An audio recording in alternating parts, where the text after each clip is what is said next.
आज आपण एकादशी निमित्त खास अशी उपवासाची थाळी बनवणार आहोत। हे पहा, मऊसूद अशी एकाच पिठापासून आपण उपवासाचे वेगवेगळे 3 प्रकार बनवणार आहोत। हे पहा, उपवासाचे अप्पे, उपवासाची पराठा आणि चटपटीत अशी बटाट्याची भाजी। चला तर पाहूया, तेही अगदी सोप्या पद्धतीने। आपल्याला एकच पीठ बनवायचे आहे, त्याच्यापासून वेगवेगळे 3 प्रकार बनवणार आहोत। मी 1.5 वाटी साबुदाणा घेतलाय, तुम्ही कमी जास्त करू शकता। याला हलका भाजून घ्यायचा, म्हणजे साबुदाण्यामध्ये जे ओलसरपणा वगैरे असेल तर मिक्सर मध्ये वाटून घ्यायचंय, म्हणजे छान वाटला जाईल भाजल्यामुळे। तुम्ही डायरेक्ट ही मिक्सरला वाटून घेऊ शकता। हे पहा, आणि नंतर त्याला चाळून घ्यायचंय। आता त्याच्यामध्ये 2 ते 3 हिरव्या मिरच्या आणि 1 चमचा जिरं वाटून घ्यायचंय। तुम्ही हवं तर मिक्सरलाही वाटून घेऊ शकता। 1 ते 1.5 चमचा तुम्ही तुमच्या आवडीनुसार कमी जास्त करू शकता, हे पिठामध्ये टाकून घ्यायचंय। आता त्याच्या चवीनुसार मीठ उपवासाचं। आणि मी 2 बटाटे घेतलेत, 2 बटाटे उकडून किसून घ्यायचेत। किसल्यामुळे छान पिठाला बाइंडिंग येते। तुम्ही असंही कुस्करून टाकू शकता, पण ते जेव्हा आपण पराठे लाटतो त्यावेळेला थोडे थोडे बाहेर येतात, आणि किसून टाकले तर छान स्मूथ असे पराठे तयार होतात। हे पहा, या प्रकारे छान मिक्स करून घ्यायचंय, आणि गरज पडली तर आपल्याला थोडं थोडं पाणी टाकायचंय। संपूर्ण पिठामध्ये मी 1 मीडियम साइजची वाटी भरून पाणी टाकलंय। आपलं पीठ तयार आहे। थोडं थोडं करत पाणी टाका। याला 10 ते 15 मिनिटं असंच झाकून ठेवा, म्हणजे साबुदाणा छान मुरेल। आता एका कढईमध्ये मी 2 चमचे तेल टाकले, त्यात जिरं आणि हिरवी मिरची टाकून घेतली, आणि पातळसर कापलेले बटाटे घेतले। तुम्ही हव्या त्या आकारामध्ये कट करू शकता।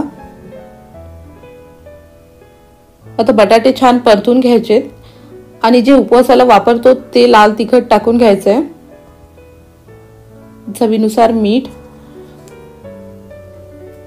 आणि लाल तिखट। आता याला छान परतून घेऊन झाकून ठेवा।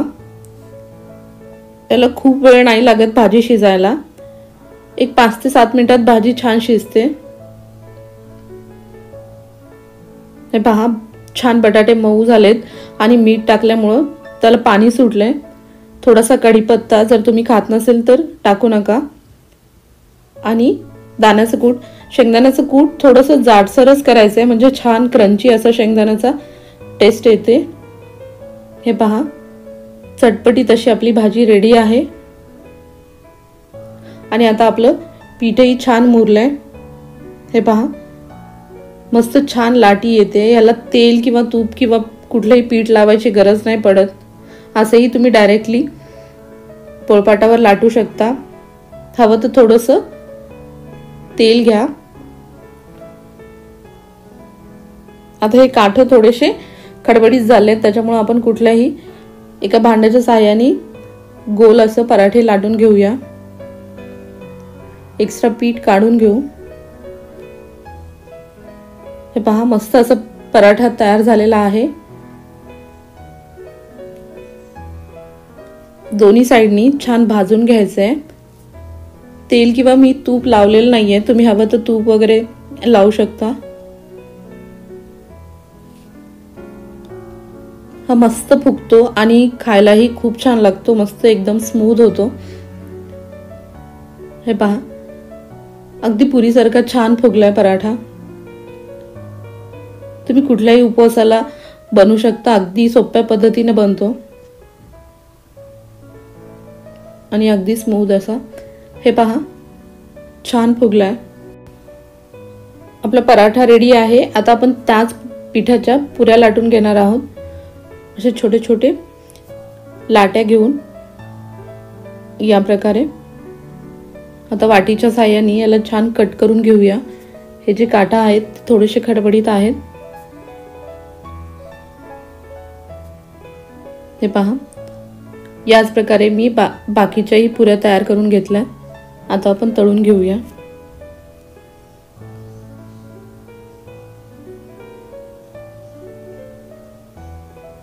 छान खुसखुशीत अशा पुऱ्या होतात, आणि बटाट्याच्या भाजी सोबत मस्त अशा लागतात। एक मीडियम गॅसवर 1 2 ते 3 मिनिटं छान आपण फ्राय करून घ्यायचं आहे। हे पहा, मस्त अशा पुऱ्या तयार आहेत। आता त्या उरलेल्या पिठाचे आपण आप्पे बनवणार आहोत। त्या पिठामध्ये पाणी किंवा काही वापरायची गरज नाही आहे। असे छान गोळे करून घ्यायचे। तुम्ही हव्या त्या आकारामध्ये छोटे छोटे गोळे तयार करून घेऊ शकता। हे पहा,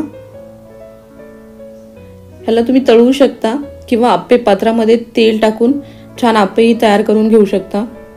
या प्रकारे हे पहा,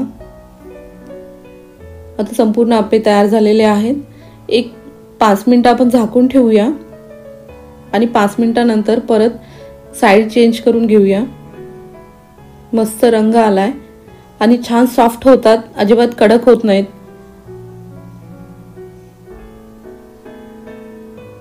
हे पहा, संपूर्ण आप्पे छान पालटून झालेत आणि आता भाजून झालेत पूर्ण, पाहू शकता। तुम्हाला माझी रेसिपी आवडल्यास चॅनल लाईक शेअर सबस्क्राईब करायला विसरू नका। उपवासाची थाळी आपली तयार आहे।